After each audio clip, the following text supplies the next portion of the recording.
Hello students, welcome to Omtex classes. In our previous video हम second sum of final account कर चुके हैं, तो अभी थर्ड सम में ध्यान दीजिए स्टूडेंट। तो यहाँ पर from the following trial balance and adjustment given below of Reena and Aarti, you are required to prepare trading and profit and loss account for the year entered 31st March 2019 and a balance sheet as on that date. Okay, तो starting में जो debit balance में purchases दिया है student, ये trading account में जाएगा। फिर sundry debtor asset sales return, ये तो सेल्स में से माइनस होगा। Opening stock trading account, bad debts profit and loss account, land and building asset, furniture asset discount profit and loss account, royalties trading account. Student, ये जो royalties है ये आपको याद रखना पड़ेगा कि ये ट्रेडिंग अकाउंट में जाएगा। ओके, और रॉयल्टी का मतलब गुड्स प्रोड्यूस करने का एक राइट होता है स्टूडेंट। तो ये जो रॉयल्टी है ये मैन्युफैक्चरिंग रिलेटेड है, यानी कि फैक्ट्री रिलेटेड आइटम है, तो ये कंपलसरी ट्रेडिंग अकाउंट में जाना चाहिए। ओके, फिर उसके बाद rent profit and loss account, salaries profit and loss account, wages trading account. Student, wages जो है ना ये फैक्ट्री लेबर का सैलरी है, तो फैक्ट्री लेबर रिलेटेड रहेगा, तो ये ट्रेडिंग अकाउंट में जाएगा। ओके, फिर insurance profit and loss account, drawings. Student, ये सब में करंट अकाउंट नहीं है, तो फिर ये फ्लक्चुएटिंग कैपिटल मेथड है, तो यहाँ पर ये जो ड्राइंग्स है ये हम कैपिटल अकाउंट में रिकॉर्ड करेंगे। और सम नंबर 2 जो था वो फिक्स्ड कैपिटल मेथड था जिसमें करंट अकाउंट भी था, तो हमने वो ड्राइंग्स को करंट अकाउंट में रिकॉर्ड किए थे। अच्छा, ये सब में करंट अकाउंट नहीं है तो करंट अकाउंट ओपन नहीं करेंगे, कैपिटल अकाउंट ही ओपन करेंगे, और ये ड्राइंग्स को हम कैपिटल अकाउंट का डेबिट साइड में रिकॉर्ड करेंगे। ओके, चलो उसके बाद cash at bank asset, cash in hand asset. फिर क्रेडिट बैलेंस में sales trading account, sundry creditor liability, purchase return, ये तो परचेस में से माइनस होगा स्टूडेंट। फिर आरडीडी, ये तो वोल्ड आरडीडी है, ये प्रॉफिट एंड लॉस अकाउंट के डेबिट साइड में माइनस में रिकॉर्ड होगा। और यहाँ पे एक फार्मूला आएगा, प्रॉफिट एंड लॉस अकाउंट में एक फार्मूला आएगा, वो फार्मूला में हम रिकॉर्ड करेंगे। ओके, फिर उसके बाद जो डिस्काउंट है स्टूडेंट, ये प्रॉफिट एंड लॉस अकाउंट के क्रेडिट साइड में आएगा क्योंकि क्रेडिट बैलेंस है, और उसके नीचे जो कमीशन दिया है ना वो भी प्रॉफिट एंड लॉस अकाउंट के क्रेडिट साइड में ही आएगा क्योंकि वो क्रेडिट बैलेंस में दिया है स्टूडेंट। और कैपिटल, ये तो हम कैपिटल अकाउंट में लिखेंगे। फिर closing stock was valued at 22,000, तो ये एक क्लोजिंग स्टॉक का एडजस्टमेंट हुआ। फिर right of 900 for bad and doubtful debts. Student, ये जो 900 अमाउंट में दिया है ना ये एक्चुअली फर्दर बैड डेट्स है, तो इसके लिए आपको सन्ड्री डेटर को एक टिक मार्क करना पड़ेगा, अतः आप सन्ड्री डेटर में एक टिक मार्क कीजिए स्टूडेंट। फिर उसके बाद and create a provision for reserve for doubtful debts ₹1000 करके दिए हैं।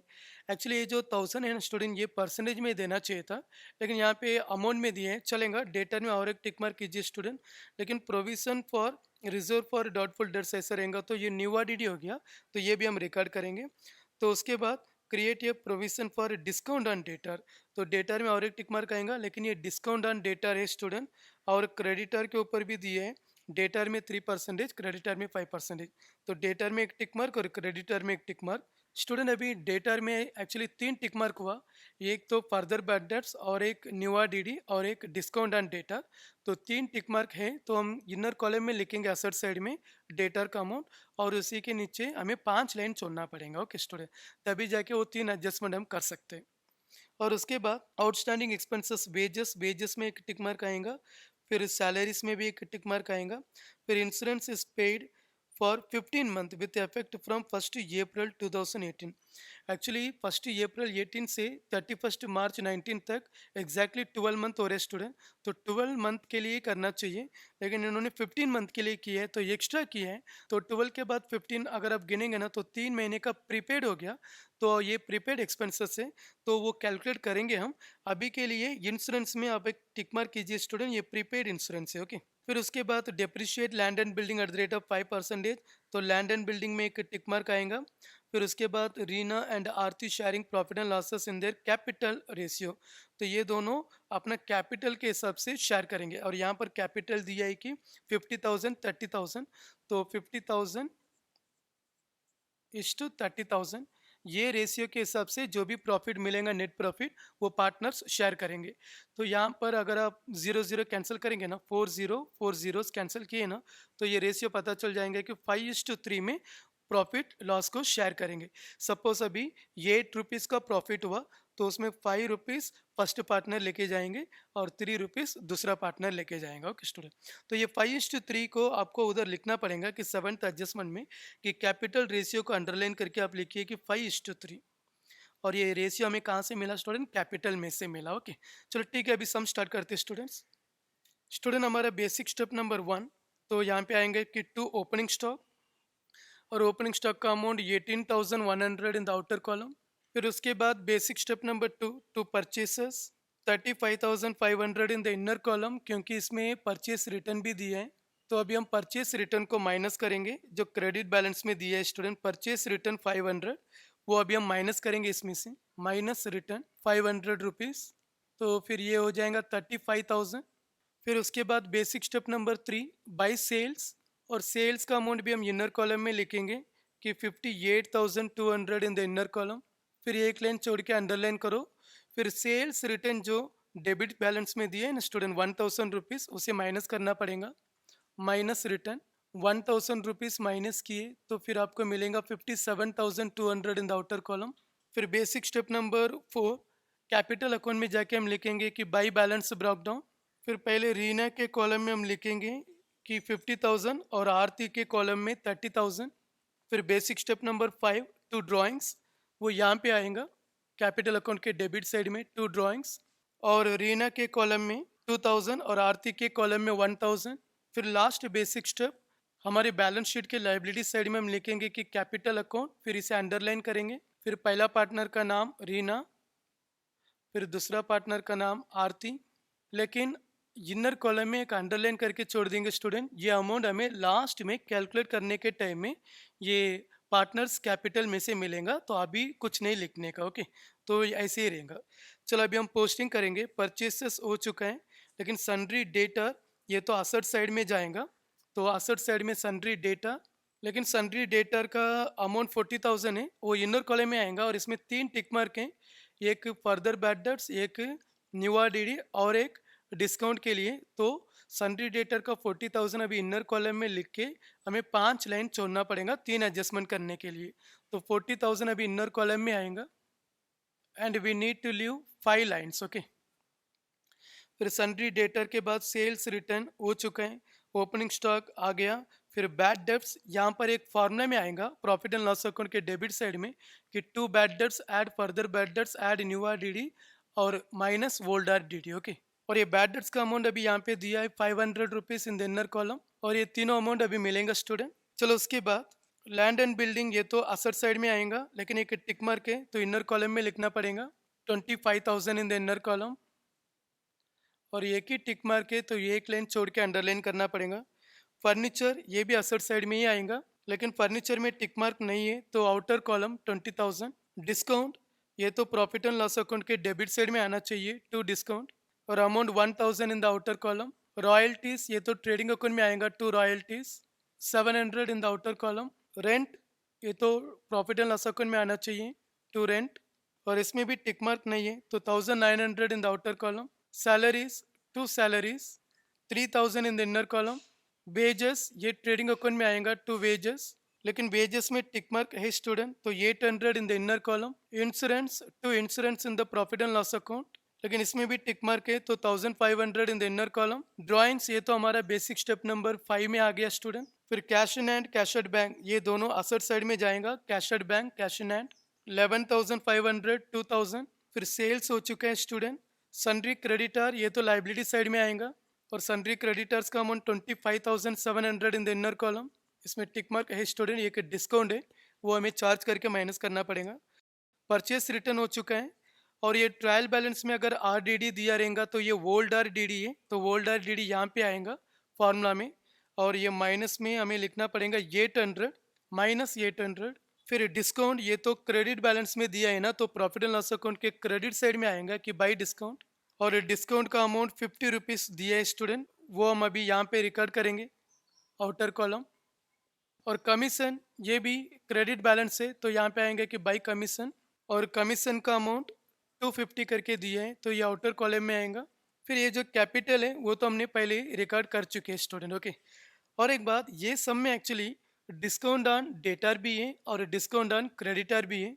तो डिस्काउंट ऑन डेटर जो है ना स्टूडेंट, वो हम चाहिए तो ये डिस्काउंट में भी ऐड कर सकते हैं, यानी कि डिस्काउंट के इनर कॉलम में लिख के फिर वो ऐड भी कर सकते हैं।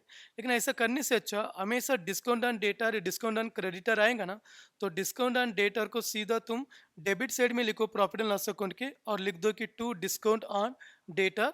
फिर क्रेडिटर का डिस्काउंट तुम क्रेडिट साइड में लिखो कि बाय डिस्काउंट ऑन क्रेडिटर करके। ठीक है, मैं समझाऊंगा। तो यहाँ पर discount on debtor discount on creditor आएगा, तो आप क्वेश्चन में ऐसा मत ढूंढो कि पहले से डिस्काउंट दिया है क्या, कौन सा डिस्काउंट, ये सब ऐसा ढूंढने की जरूरी नहीं है। पहले डिस्काउंट डेबिट साइड में दिया रहेगा तो डेबिट साइड में लिखिए स्टूडेंट, क्रेडिट में दिया रहेगा तो क्रेडिट में लिखिए। बाद में अगर discount on debtor discount on creditor रहेगा तो उसका दूसरा इफेक्ट भी हम प्रॉफिट एंड लॉस अकाउंट में ही लिखेंगे। ये भी सही तरीका है, ऐसा भी हम सम कर सकते हो ओके स्टूडेंट। चलो अभी एडजस्टमेंट में ध्यान दीजिए students. First adjustment, closing stock was valued at rupees 22,000। Closing stock का फर्स्ट इफेक्ट ट्रेडिंग अकाउंट के क्रेडिट साइड में आएगा और बैलेंस शीट के असेट साइड में आएगा ओके स्टूडेंट। तो पहले हम यहाँ पे लिखेंगे कि by closing stock 22,000 in the outer column, और इसका दूसरा इफेक्ट यहाँ पे आएगा कि असेट साइड में closing stock 22,000 in the outer column okay. तो क्लोजिंग स्टॉक अभी हो गया स्टूडेंट। आउट ऑफ 7 एडजस्टमेंट ये एक एडजस्टमेंट हो चुका है। Now the second one, right up 900 for bad and doubtful debts. ये तो फर्दर बैड डेट्स है, ये हम डेटर में से माइनस करेंगे, minus further bad debts 900 rupees minus किए तो फिर हमें मिलेगा 39,100। फिर इसका दूसरा इफेक्ट यहाँ पर हमारा फार्मूला में आएगा कि फर्दर बैड डेट्स में 900 ओके। फिर उसके बाद new RDD, in every sum new RDD is given as percentage, but in this sum it is given as amount 1000 चलेगा, लेकिन provision for reserve for doubtful debts ऐसा लिखा रहेगा तो आप समझ लीजिए कि वो NRDD है, रिजर्व फॉर डाउटफुल डेट्स मतलब RDD, और नीचे एडजस्टमेंट दिया रहेगा तो न्यू RDD। तो न्यू RDD को भी हमें माइनस ही करना पड़ेगा, सो माइनस NRDD। और यहाँ पर अमाउंट दिया है कि 1,000 रुपीज़, तो अभी हम 1,000 रुपीज़ माइनस करेंगे, फिर ये हो जाएगा 38,100। और न्यू आरडीडी का दूसरा इफेक्ट भी इधर ही आएगा, यहाँ पर हम 1,000 लिखेंगे स्टूडेंट। फिर इन सबको ऐड किए तो 1,000, तो 2,400 आएगा। तो 2,400 में से अगर मैं 800 माइनस किया तो हमें मिलेंगे कि 1,600 ओके। तो 1,600 हम आउटर कॉलम में लिखेंगे। फिर उसके बाद क्रिएट या provision for discount on data 3%। अभी डेटा में डिस्काउंट 3% चार्ज करना पड़ेगा, so minus discount at the rate of 3%। Student 38,100 में अगर हम 3% चार्ज करेंगे ना तो हमें 1,143 रुपीज़ आएगा। तो वो हम यहाँ पे लिखेंगे कि 1,143, और इसे माइनस किए तो फिर हमें मिलेगा 36,957 ऐसा कुछ मिलेगा स्टूडेंट। ठीक है, ये जो डिस्काउंट है ना स्टूडेंट, अभी डेटर कम हो रहे हैं स्टूडेंट। डेटर मतलब असेट, अगर असेट कम होगा तो असेट कम होगा तो हमारे लिए लॉस है, और लॉस सब हम यहाँ पर डेबिट साइड में रिकॉर्ड करेंगे। तो यहाँ पे आएंगे कि टू डिस्काउंट ऑन डेटर, और amount 1,143 rupees okay. And remember one thing student, ये डिस्काउंट को अब चाहिए तो ये जो ऊपर जो डिस्काउंट दिए हैं उसमें ऐड करके भी लिख सकते हैं, लेकिन ऐसा अलग अलग करो, ये थोड़ा इजी रहेगा ओके स्टूडेंट्स। स्टूडेंट इसके बाद डिस्काउंट ऑन क्रेडिटर भी चार्ज करेंगे, लेकिन यहाँ पर provision for discount on creditor 5% दिया है तो अभी 5% चार्ज करना पड़ेगा। So minus discount at the rate of 5%। तो यहाँ पर 5% चार्ज किए ना 25,700 में, तो हमें 1,285 रुपीज़ आएगा। तो यहाँ पर हम लिखेंगे कि माइनस 1,285, फिर इसे माइनस किए तो हमें 24,415 रुपीज़ आएगा। और इसका दूसरा effect, I am repeating one second, sundry creditor कम हुआ तो हमारा लाइबिलिटी कम हो रहे हैं स्टूडेंट। लाइबिलिटी मतलब उधार, हमारा उधार अगर कम होगा तो ये हमारे लिए बेनिफिट है। तो हम यहाँ पर प्रॉफिट एंड लॉस अकाउंट के क्रेडिट साइड में या तो हम ये डिस्काउंट में ऐड करके भी लिख सकते हैं, या फिर अलग से लिखो, वही अच्छा रहेगा कि बाई डिस्काउंट ऑन क्रेडिटर्स। और डिस्काउंट ऑन क्रेडिटर्स का अमाउंट एक्चुअली 1,285 रुपीज़ है ओके स्टूडेंट। चलो अभी यहाँ पर एडजस्टमेंट नंबर 3 तक हुआ है स्टूडेंट। अभी outstanding expenses, wages 700 and salaries 800। Outstanding को पहले ऐड करना पड़ेगा, तो वेजेस में ऐड करेंगे ऐड आउटस्टैंडिंग 700, फिर ये हो जाएगा 1,500। फिर सैलरीज में ऐड आउटस्टैंडिंग 800, फिर ये हो जाएगा 3,800। और आउटस्टैंडिंग का दूसरा इफेक्ट सीधा लाइबिलिटी साइड में आएगा। तो लाइबिलिटी साइड में हम लिखेंगे कि आउटस्टैंडिंग एक्सपेंसेस, फिर पहले आएगा वेजेस, फिर सैलरीज, फिर वेजेस का अमाउंट 700, सैलरीज का अमाउंट 800, दोनों मिला के 1500 इन the outer column. Okay student, now the next adjustment, insurance is paid for 15 month. Student insurance है ना वो 15 मंथ के लिए पे किया है, और वो भी with effect from 1 April 2018। Student अगर तुम ध्यान से गिनेंगे ना तो 1 अप्रैल 2018 से लेकर ये जो ईयर एंड हो रहे हैं ना स्टूडेंट 31 मार्च 2019 तक अगर आप देखेंगे ना तो एग्जैक्टली 12 मंथ होगा। लेकिन 1 अप्रैल से ही वो एक्सपेंस हुआ, लेकिन वो 12 मंथ के लिए नहीं हुआ, एक्चुअली वो 15 मंथ के लिए हो गया, यानी कि 3 महीने के लिए एक्स्ट्रा हुआ। तो ये 3 महीने का अभी वो प्रीपेड हो गया। प्रीपेड मतलब एडवांस में हमने पे किए, तो वो तो अभी हमें निकालना पड़ेगा। तो अभी हमें 3 महीने का अमाउंट चाहिए, और इधर जो अमाउंट दिए ना स्टूडेंट इंश्योरेंस 1500, ये तो 15 मंथ के लिए है। तो अभी हम कैलकुलेट करेंगे कि working note number 1, calculation of prepaid insurance. Okay, working note number 1, calculation of prepaid insurance. और इंश्योरेंस यहाँ पे जो एक्सपेंडिचर हुआ it is given us 15 month. यहाँ पे जो भी खर्चा हुआ इंश्योरेंस के ऊपर वहाँ पे दिया है कि वो 15 मंथ के लिए हुआ। तो 15 मंथ के लिए 1500 रुपीज़ है। तो 15 मंथ के लिए 1500 है, तो फिर 3 महीने के लिए कितना रहेगा? इसलिए ये तो कैलकुलेट करने की ज़रूरी नहीं है student, it's very simple calculation. 15 का 15 है, तो 3 महीने के लिए फिर 300 होना चाहिए। तो 3 महीने के लिए 300 रुपीज़। तो ये 300 रुपीज़ एक्चुअली प्रीपेड है, तो प्रीपेड को हमें माइनस करना पड़ेगा। तो इंश्योरेंस में अभी हम लिखेंगे कि माइनस प्रीपेड, और वर्किंग नोट नंबर 1 से हमें मिला 300 रुपीज़। फिर 300 माइनस हुआ तो ये हो जाएगा 1200 रुपीज़। और इसका दूसरा इफेक्ट प्रीपेड एक्सपेंसेस का दूसरा इफेक्ट असेट साइड में आएगा, कि असेट साइड में हम लिखेंगे कि प्रीपेड इंश्योरेंस और अमाउंट 300 रुपीज़। ओके स्टूडेंट, उसके बाद depreciate land and building at the rate of 5%। तो अभी लैंड एंड बिल्डिंग में हम लिखेंगे कि minus depreciation at the rate of 5%। और 25,000 में 5% चार्ज करेंगे तो स्टूडेंट 1,250 आएगा। फिर 25,000 में 1,250 माइनस किए तो 23,750 हमें आउटर कॉलम में मिलेगा। और इसका दूसरा इफेक्ट डेप्रिसिएशन का प्रॉफिट एंड लॉस अकाउंट के डेबिट साइड में आएगा, कि to depreciation on land and building, और अमाउंट 1,250। ओके फिर उसके बाद Reena and Aarti are sharing profit and losses in the capital ratio. और कैपिटल को रख के मैंने रेशियो निकाल के दिखाया था स्टूडेंट स्टार्टिंग में। तो कैपिटल रेशियो 5:3, वो अभी यूज़ होगा जब हमें नेट प्रॉफिट मिलेगा, तो वो कैलकुलेट करने के लिए यूज़ होगा, शेयर करने के लिए। चलो अभी ये सम खत्म हो गया, अभी हम क्लोज करते हैं स्टूडेंट। सबसे पहले हम ये ट्रेडिंग अकाउंट को क्लोज करेंगे और देखेंगे कि कौन सा साइड ज़्यादा है। एक्चुअली क्रेडिट साइड ही ज़्यादा है स्टूडेंट, 57,200 प्लस 22,000, तो ये कुछ हो जाएगा 79,200। 79,200 जो साइड का अमाउंट ज़्यादा रहेगा वही हम दोनों बाजू में लिखेंगे। फिर इसमें से इधर का सब अमाउंट अभी हम माइनस करेंगे स्टूडेंट। तो इसका टोटल किए तो, और इन सब का टोटल किए तो हमें मिलेगा 55,300 रुपीज़। और 55,300 को 79,200 में हम माइनस किए तो फिर हमें मिलेगा 23,900। ये 23,900 जो है ना student, it is our gross profit. और ये ग्रॉस प्रॉफिट यहाँ पर कैरी डाउन होगा, कि प्रॉफिट एंड लॉस अकाउंट में हम लिखेंगे कि by gross profit broke down, और ये अमाउंट 23,900 आएगा। अभी हम ये प्रॉफिट एंड लॉस अकाउंट को क्लोज करेंगे स्टूडेंट। स्टूडेंट अभी प्रॉफिट एंड लॉस अकाउंट में भी क्रेडिट साइड ही ज़्यादा है। अगर हम यहाँ पे टोटल किए ना तो फिर हमें मिलेंगे कि 25,485 ये क्रेडिट साइड का अमाउंट है, और वही ज़्यादा है, तो दोनों बाजू में लिखेंगे। और ये 25,485 में से इधर का सब टोटल करके माइनस किए तो स्टूडेंट्स हमें मिलेगा 13,592। और ये 13,592 is nothing but our net profit. Okay so to net profit carry down.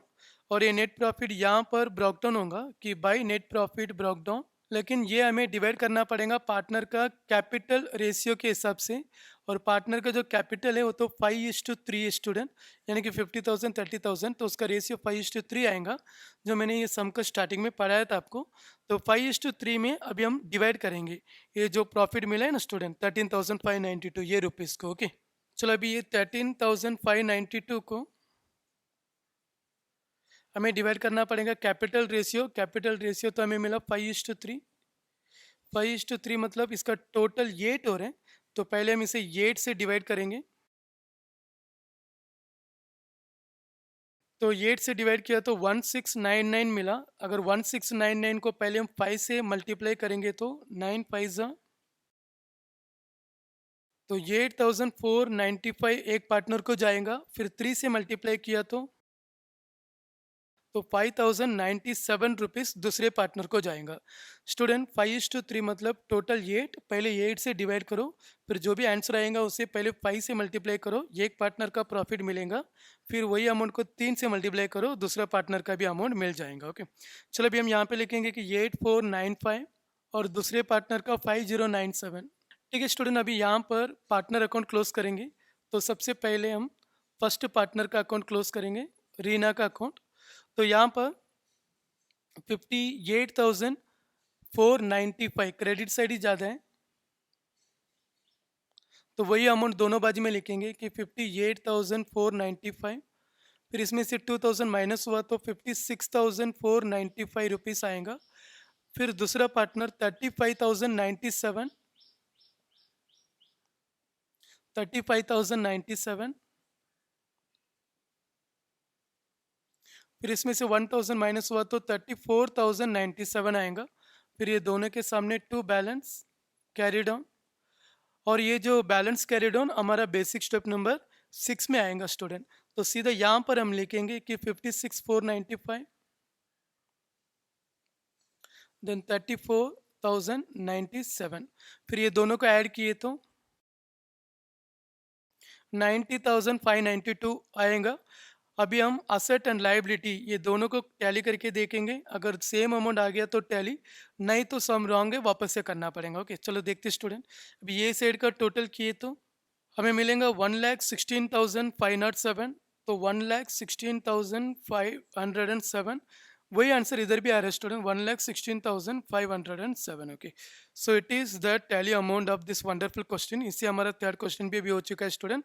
इसके बाद नेक्स्ट वीडियो में हम फोर्थ क्वेश्चन देखेंगे। And thank you for watching this video, and please do subscribe our channel and like our video. Okay, and thank you students.